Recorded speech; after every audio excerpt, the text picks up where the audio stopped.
नमस्कार दोस्तों, मैं उम्मीद करता हूँ आप सब ठीक होंगे। विभिन्न प्रतियोगी परीक्षा है जैसे एसएससी, आरआरबी, एनटीपीसी, एएलपी और जो ग्रुप डी की जो एग्जाम है, इनमें पूछे गए जो क्वेश्चन हैं वो हम पढ़ेंगे। हर पर्सन का सही उत्तर और उसके बाद में चारों जो विकल्प हैं उनकी व्याख्या भी हम इस वीडियो के अंदर हम पढ़ेंगे। पहला क्वेश्चन है, रासायनिक तत्वों को व्यवस्थित करने वाला जो पहला जो वैज्ञानिक है वो कौन था। ये जो चारों जो वैज्ञानिक हैं इन्होंने तत्वों को वर्गीकृत किया है। डाबेराइनर, न्यूलैंड्स, मेंडलिफ और जो हेनरी मोजले है, इन सभी वैज्ञानिकों ने जो तत्व हैं उनको वर्गीकृत करने की कोशिश की थी। लेकिन इनमें जो व्यवस्थित करने वाला जो पहला जो वैज्ञानिक माना जाता है वो मेंडलिफ को माना जाता है। वैसे डाबेराइनर ने जो ट्रिक दिया था, तीन तीन तत्वों का समूह बनाया था जिसको ट्रिक कहा जाता है। उसके बाद में न्यूलैंड्स ने अष्टक नियम दिया था और जो मेंडलिफ ने जो आधुनिक आवर्त सारणी है वो मेंडलिफ की आवर्त सारणी पर ही आधारित है। और हेनरी जो मोस्ले है वो आधुनिक आवर्त सारणी है वो इन्होंने दी थी।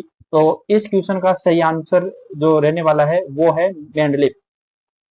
दूसरा क्वेश्चन है, सल्फाइड एस्क से सामान्यतः धातु प्राप्त करने की प्रमुख प्रक्रिया कौन सी है। तो इसका सही ऑप्शन बी होगा, रोस्टिंग होगी। सही आंसर है रोस्टिंग। तीसरा जो क्वेश्चन है वो ये है, निम्न में से किस ईंधन का ऊष्मीयमान सबसे ज्यादा होता है। तो देखो इनमें सबसे ज्यादा हाइड्रोजन का होगा, फिर पेट्रोल का होगा, फिर डीजल का होगा और सबसे लास्ट में है जो मिट्टी का तेल है उसका होगा। तो इसका सही ऑप्शन है वो सी होगा, जो हाइड्रोजन है।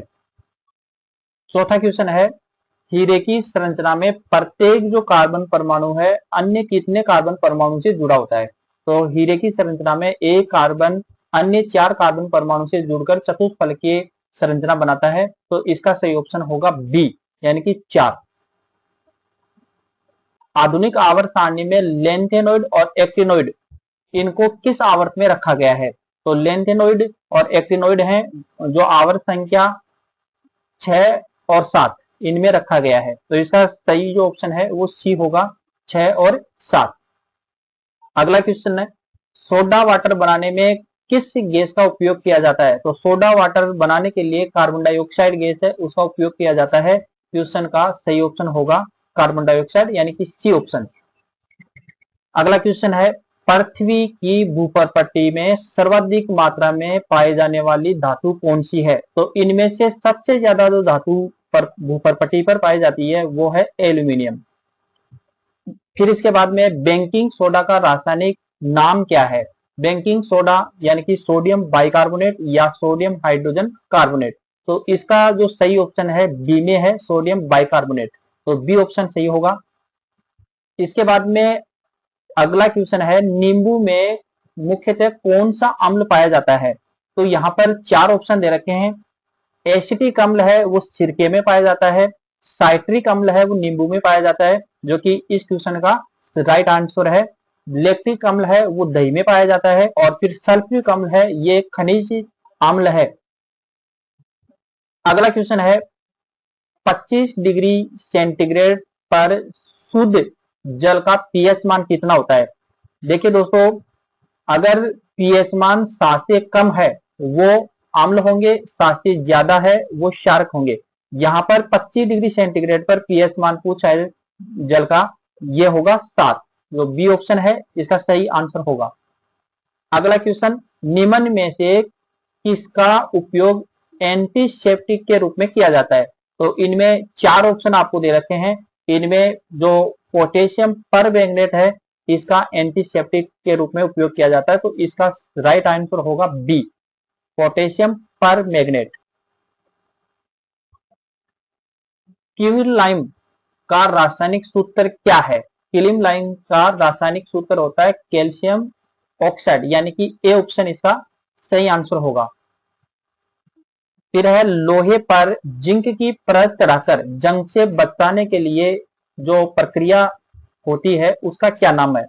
तो लोहे पर जिंक की जो परत चढ़ाई जाती है जिससे उसको जंग से बचाया जा सकता है, गैल्वानाइजेशन या इसको गैल्वेनीकरण भी कहा जाता है। इसका सही ऑप्शन है ए।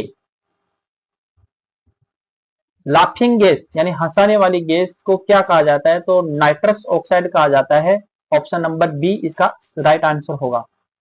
अगला क्वेश्चन है, समान समूह के तत्व में कौन सी विशेषता सामान्यतः समान ही होती है? तो देखो, अगर समान वर्ग या समूह है उसमें जो बाह्यतम कोश है उसमें इलेक्ट्रॉन की संख्या समान होती है। इसके अलावा इलेक्ट्रॉन अलग होते हैं, प्रोटॉन भी अलग होते हैं और उनका परमाणु भार भी अलग होता है। 16 क्वेश्चन देखिए, एस और पी कक्षकों के संकरण से क्या प्राप्त होता है? तो एस और पी अगर दोनों कक्षक संकरण करेंगे तो 180 डिग्री पर दो कक्षक बनेंगे, जबकि अगर दोनों पी कक्षक हो उसमें एक कक्षक लंबवत कक्षक भी बनाते हैं ये संकरण के बाद में। तो इसका सही आंसर होगा बी, 180 पर दो कक्षक। परमाणु बम किस सिद्धांत पर कार्य करता है?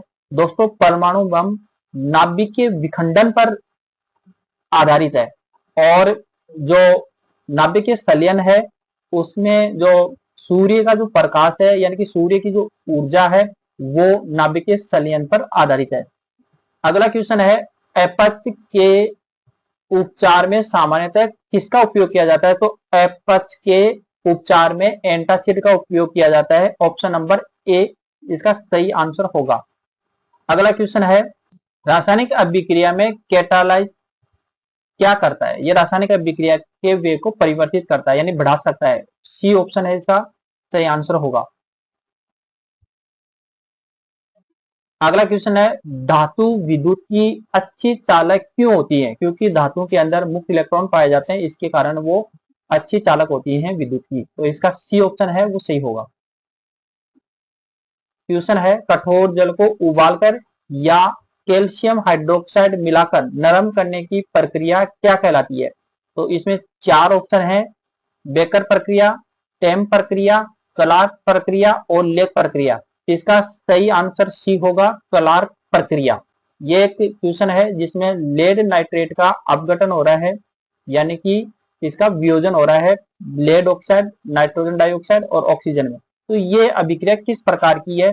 तो अगर कोई एक पदार्थ टूटकर छोटे छोटे उत्पाद बनाते हैं तो उसको अपघटन अभिक्रिया कहते हैं। मतलब ये एक आपके पास लेड नाइट्रेट है, एकल अभिकारक है, ये टूटकर तीन पदार्थ बना रहा है, इसलिए ये जो अभिक्रिया है वो अपघटन अभिक्रिया है। तो इसका सही जो ऑप्शन है बी नंबर वाला जो ऑप्शन है इसका सही होगा।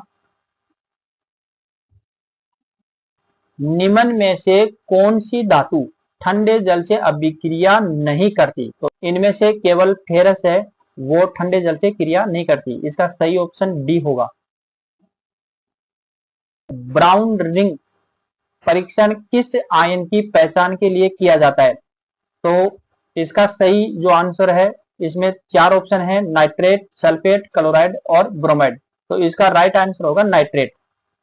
अगला क्वेश्चन है, ब्राइन के विद्युत अपघटन से क्या प्राप्त होता है? तो इससे हाइड्रोजन, क्लोरीन और सोडियम हाइड्रोक्साइड यानी कि बी ऑप्शन इसका राइट आंसर होगा।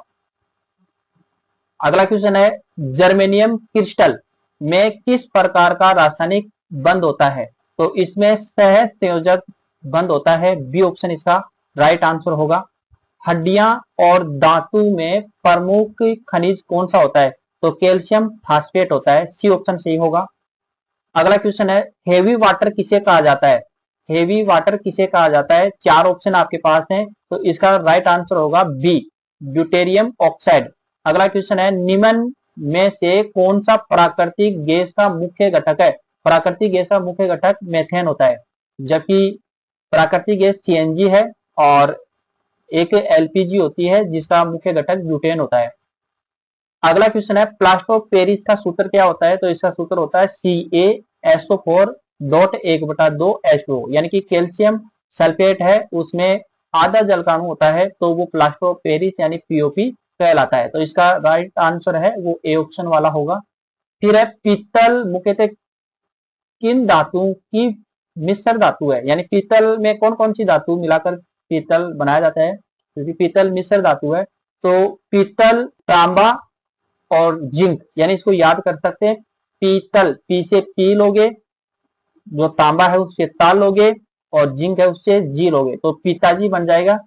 ठीक है, तो पिताजी, ये अगर ट्रिक आप याद रखोगे तो पीतल किन किन धातुओं से मिलकर बना है आप आराम से कर सकते हैं। तो ए ऑप्शन में तांबा और जिंक है, तो ए ऑप्शन इसका राइट आंसर हो। क्वेश्चन है, निम्न में से कौन सा अधातु विद्युत का अच्छा चालक है? तो इनमें से आपको देखना है विद्युत का अच्छा चालक कौन सा है। इसमें ग्रेफाइट है, ये सारी ही क्या है, चार ऑप्शन है, चारों में अधातु है, लेकिन ग्रेफाइट है अधातु होते हुए भी विद्युत का अच्छा चालक है, तो इसमें ग्रेफाइट आएगा। अगला क्वेश्चन है, दीवारों की सफेदी में किस यौगिक का उपयोग किया जाता है? तो कैल्शियम हाइड्रोक्साइड का उपयोग किया जाता है, ए ऑप्शन है वो सही होगा। सीएनजी का मुख्य घटक कौन सा है? अभी थोड़ी देर पहले हम प्राकृतिक गैस का लिए थे, वही है ये, इसका सही ऑप्शन होगा ए, मेथेन। ये एसएससी सीजीएल में पूछा गया क्वेश्चन है। अम्ल और क्षारकीय अभिक्रिया को क्या कहा जाता है? तो उदासीनीकरण कहा जाता है, ये भी एसएससी सीजीएल में पूछा गया क्वेश्चन है। निम्न में से कौन सा एक उभयधर्मी ऑक्साइड है? उभयधर्मी ऑक्साइड एक तो एल्यूमिनियम ऑक्साइड है Al2O3, और दूसरा है ZnO जिंक ऑक्साइड। अगला क्वेश्चन है, किस तत्व की विद्युत ऋणता सर्वाधिक होती है? तो फ्लोरीन है, उसकी विद्युत ऋणता सबसे ज्यादा होती है। अगला क्वेश्चन है, कार्बन का परमाणु क्रमांक कितना होता है? कार्बन 6 नंबर पर आता है, तो इसका परमाणु क्रमांक 6 होता है। अगला क्वेश्चन है, हेलोजन समूह के तत्व हैं? तो समूह 17 के। 18 में नोबल गैस आती है, और 1 और 2 में, एक में क्षारीय मृदा धातु और एक में क्षारीय धातु। तो इस तरीके से इस क्वेश्चन का सही आंसर है वो सी होगा। किस गैस को सामान्यतः सीएनजी में मुख्य रूप से संपीड़ित किया जाता है? तो मेथेन है, ये आरआरबी ग्रुप डी के अंदर पूछा गया क्वेश्चन है। अगला क्वेश्चन है, कौन सा पदार्थ जल में घुलकर विद्युत का संचालन करता है और आयन बनाता है? तो इसमें 4 ऑप्शन दे रखे हैं, तो इसका सही आंसर होगा इलेक्ट्रोलाइट।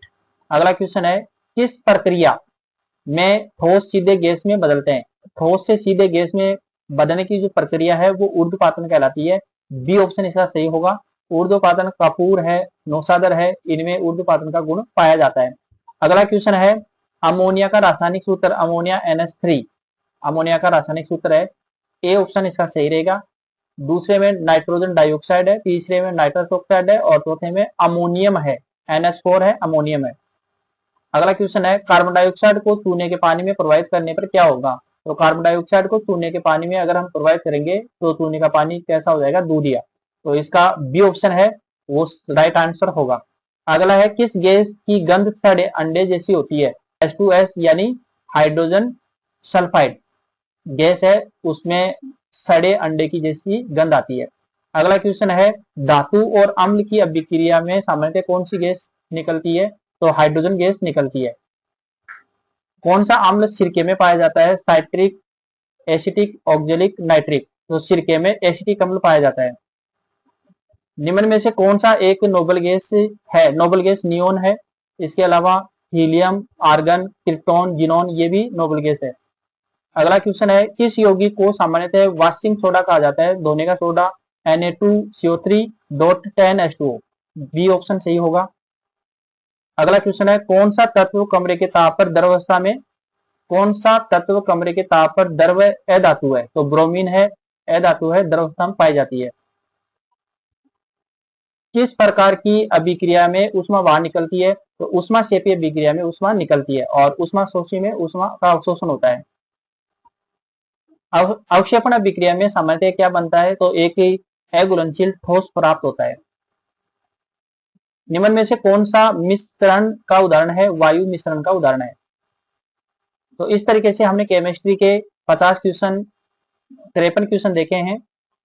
अगर ये वीडियो अच्छा लगा है तो वीडियो को लाइक करें, चैनल को सब्सक्राइब करें। Thank you for watching.